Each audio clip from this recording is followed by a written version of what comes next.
wrapping up spring. Can you believe that? It's crazy.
So we're really getting to the end of spring. We're just about done with May. We're heading into June. And even before May started, I was at just under 300 pounds of food this year. But what I feel like I'm doing really well this year versus last year, and I hope you're doing the same, is like I'm getting way more variety of food. While last year I got lots of pounds, it really came from just like a few crops. It was my sweet potatoes, it was my papayas, it was my bananas, right? They just really put out a lot of pounds. But this year, I was looking at the numbers from going into April, like I was using my WILDFLORIDIan planner, and looking at it, and like what I can see is like, you can just see how many different plants we got food from in April. And even in March, we got 1, 2, 3, 4, 5, 6, 7 different types of crops versus April, we got 16 different crops we got in April. But here we are at the end of May. I have more stuff I need to harvest, so I'll take you along for the harvest. I'm gonna tell you things that I've learned so far this month that really have been interesting and new, especially because I've had some new crops that I've really gotten to know, like the Seminole pumpkins and Everglades tomatoes, which thank you all for all the tips you've given. And as you watch this, if you have more tips, please share, because I really do read them all, even though I'm kind of slow sometimes to respond. I really do read all the tips and I really appreciate them. So we're gonna do that. And then we gotta clean up a little bit because we're getting ready for the summer crops. If you missed last week's video, we talked about what summer crops we're gonna be putting in, but I can't really put them in until I kind of get, you know, the area straightened up a little bit because it's kind of hard to maneuver. The Seminole pumpkins and Everglades tomatoes they're going all over the place, honestly. Okay, let's go harvest. So I'm gonna start with the Seminole pumpkins because they're big and they're heavy and it's gonna get hot out really quickly.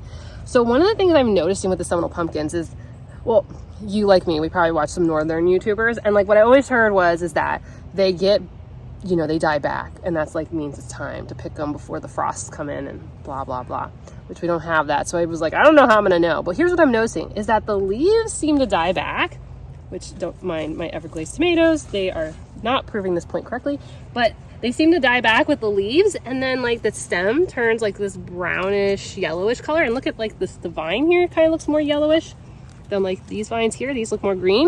And I think it's like it dies back to be like, it's ready, go for it. But then I did harvest one before, and if you look right here, this is all like green and healthy now. Even though I harvested one here, it just seems like it bounced back. So what I'm thinking is, and if you have grown Seminole pumpkins, let us know down below, like, is that what you're seeing too? Is that like it kind of dies back when it's ready to be harvested and then it just like comes back? Because that seems to be happening here. So I'm gonna go with that until someone teaches me differently.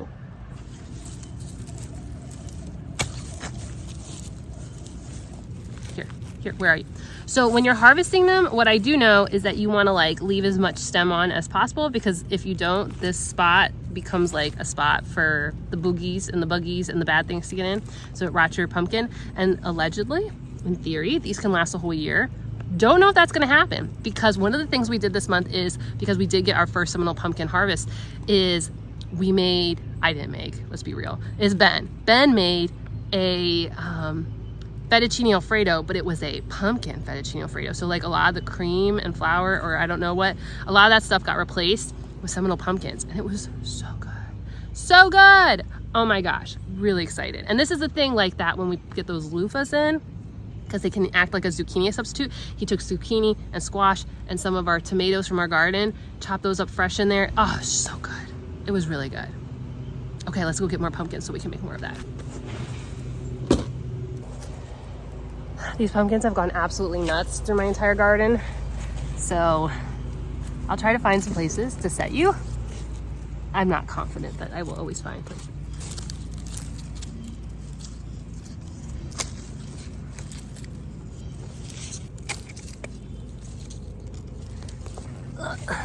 Follow me.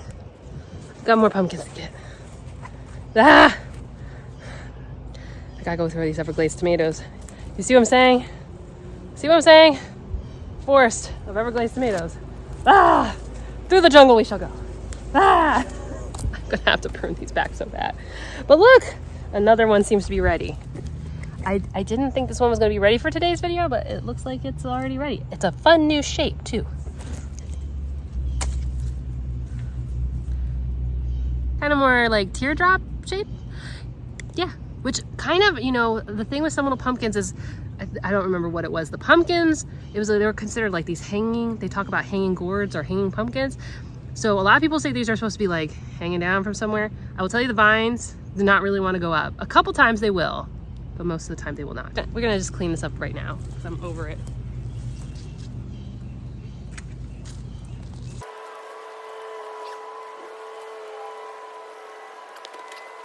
Okay, better. Now I can walk through, mostly. Pumpkin. So the whole thing is they're supposed to be able to climb, but look. So this vine is climbing.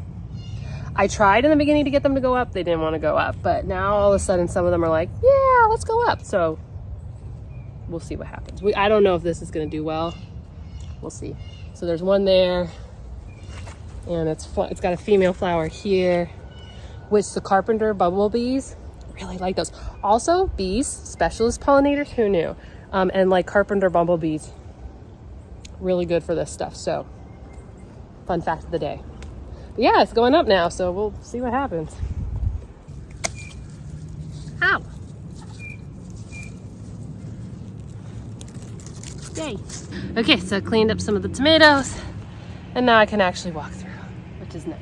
So now that we got some pumpkins, we need to get, I'm thinking dried beans, then peppers, then tomatoes. We got a lot of tomatoes too. Lots of little tomatoes today. Variety of peppers. Okay, let's go.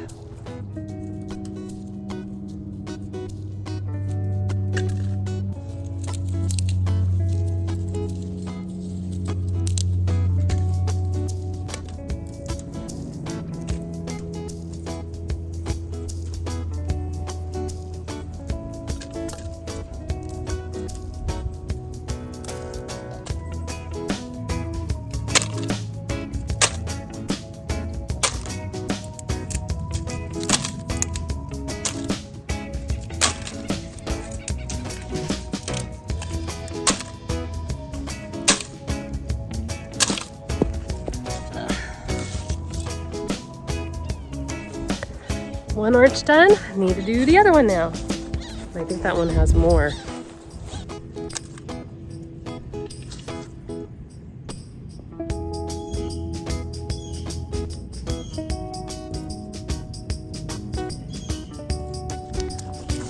Lots of dried beans.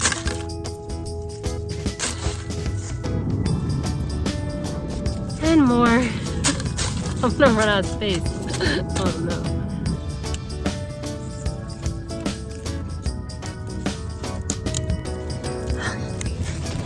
I think I got them all now, but it's like almost a full bowl, which, yay! But I didn't expect that much, but yay! And there's still more on there. They're just not dry yet. So the face is about like, oh, I was planning on putting peppers and tomatoes in this bowl too, but now it's basically full of dry beans. So yay for good harvest problems. Okay, got an aqua bowl. Cute, right? Okay, let's grab the peppers first because the Everglades tomatoes will do better sitting on top. So here we go, pepper time. I feel like a lot of my peppers, because I didn't stake them, are now growing like very close to each other. And it looks like I have way more space to put more peppers if I had planned better. Yeah, life, okay.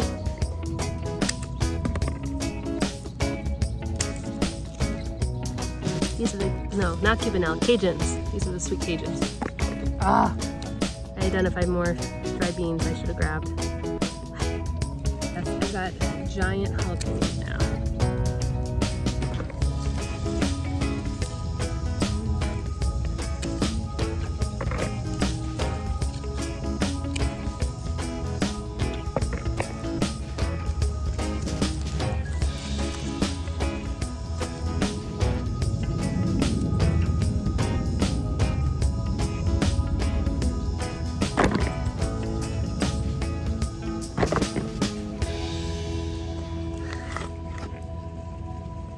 Okay, let's go hunt down all our Everglades tomatoes and probably a few other random tomatoes that might be ready. I usually pick the other ones like as soon as I think they're good enough because pests. Anything big, pests. Let's get lots of Everglades tomatoes. That was way more peppers than I was expecting. So those were Marconis, mostly Cubanelles, and lots of jalapenos. Hey, pase!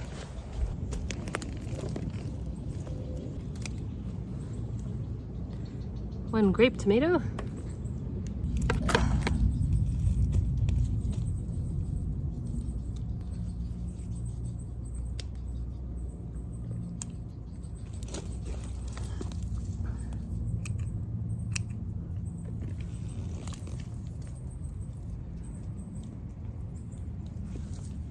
Okay, we got a nice amount of tomatoes. Be able to use those for some salads. So we still have a lot growing, even though I know we're saying we're at the end of spring, and like I talked last week about the summer plants that I might be putting in, but you know, we still have peppers that are growing. Eggplants haven't even put out fruit yet. And the tomatoes that we bought at Lowe's, right? We do have tomatoes growing. They're just not as frequent and so not as exciting to me. But I do have tomatoes coming in. And over here, we've got sunflowers. Lots of sunflowers, corn. You can see my problem spot here where everyone seems to forget that there is an actual garden bed. There's more beans growing. Oh, and even here. This is the one I was talking about. A hisei. Oh, these are so good. I want to eat it, but I kind of want the seeds. Oh wait, but here's another one. I guess we won't add that into the total. They're still good. We'll use this one for seeds. Yep. Nice bite. So we just still have a lot of veggies to harvest through June, even though we're getting summer crops going. I'm glad I did a little bit of a cleanup so I got some space to maneuver because the Seminole pumpkins really be going everywhere on me right now. I can still harvest more green onions and leeks because we've been freezing those. Yeah. So let's go weigh up what we've got and let's figure out exactly where we're at. So I went in, I weighed everything. I got a little bit of lunch because it's tiring. It was hot. Yes. But here's the total, 100 pounds, 100 pounds in May. So that brings our total right under 300 pounds for the year, which is crazy. It's crazy.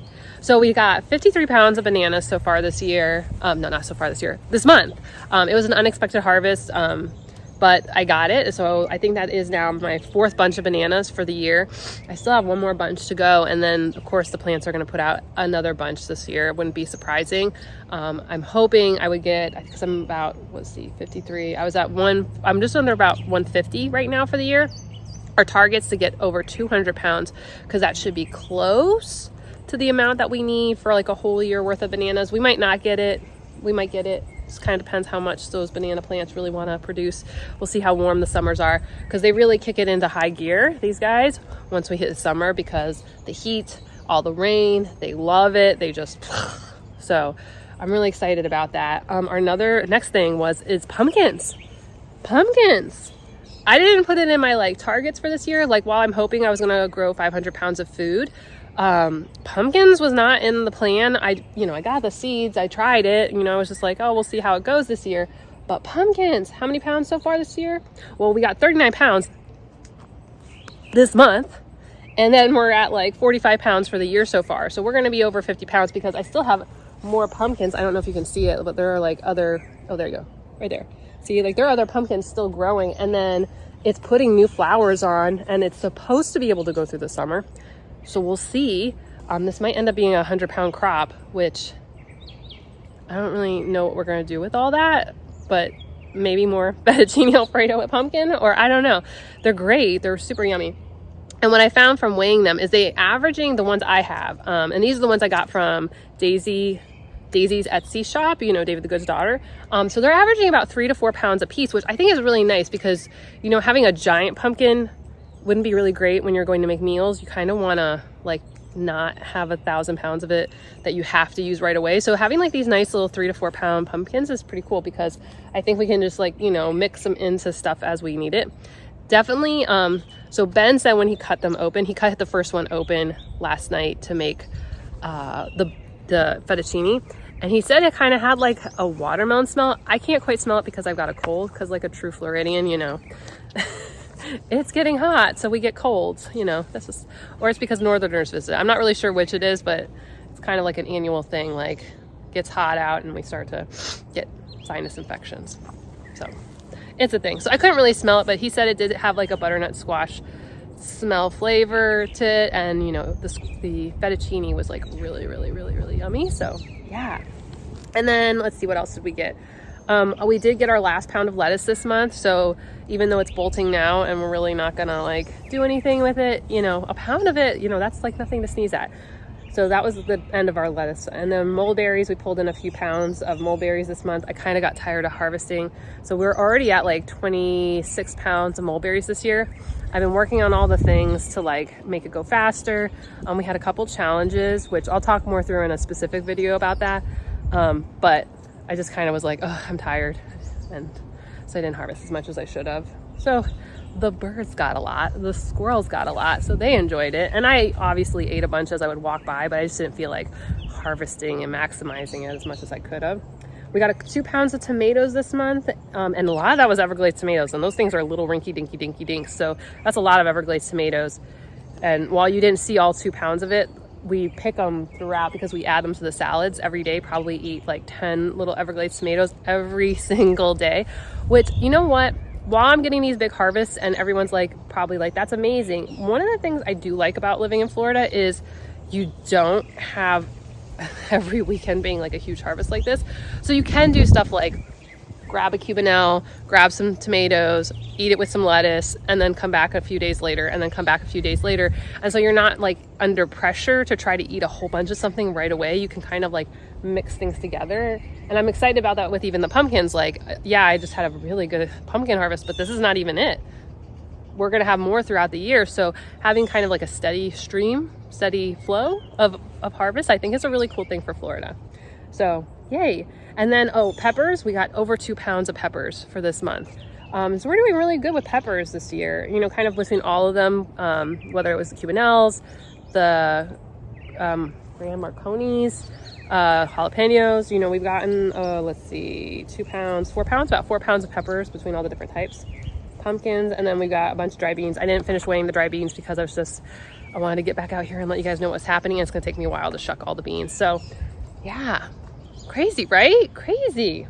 And I just want to remind everyone, like, this is just coming from the front yard. This is not like an acre of land. I don't have a huge amount of land, but we are getting that much amount of food. So even if you've got like 1/10 of an acre, like, I would think that, you know, I kind of measured this out the other day, that the space that I'm actually growing food in is in way less than 1/10 of an acre, way less than 1/10 of an acre. So, I mean, if you have some land, you know, you can actually grow quite a bit of food. And what I'm thinking is that, you know, maybe every month we'll come and do one of these harvest like check-ins, and we can kind of see, you know, what's going well for me. And I would love to hear what's going well with you guys, because, you know, different parts of the state, or like you've tried different varieties than I have. Because I only have so much space. I can only try so many things. Like Evelyn sent me so many seeds, and I've like been trying to figure out like where to even put the seeds that she sent me. It was so sweet. I just honestly, I don't have enough space, which in the future may lead to some new projects, because we're growing a lot of food, but we're not at a point where we're like, yeah, we don't even have to go to the grocery store. No, not close yet. But yeah. Oh yeah. Check out my green anole, joining me from amidst the dune sunflowers. If you're interested in getting this shirt, look below the video on your phone, or on the below on the YouTubes. Scroll down on the YouTubes, or look for the merchandise tab. You can always check out what is the in-season shirt for Wild Floridian. So there's a new shirt every season. This is spring. And I think it'll end up going into summer because I was late in getting the shirts and everything like that. So check this one out. And then, yeah, good times. So now I need to go get my summer crops in because summer is coming. And if you want to check out what it is I'm planting and where I'm planting it and why I'm planting it, go ahead and check out this video right here. And make sure you don't miss all the great things here. Make sure you like, subscribe, and ring that bell for notifications, new videos each week. Okay, I'll see you soon. Bye.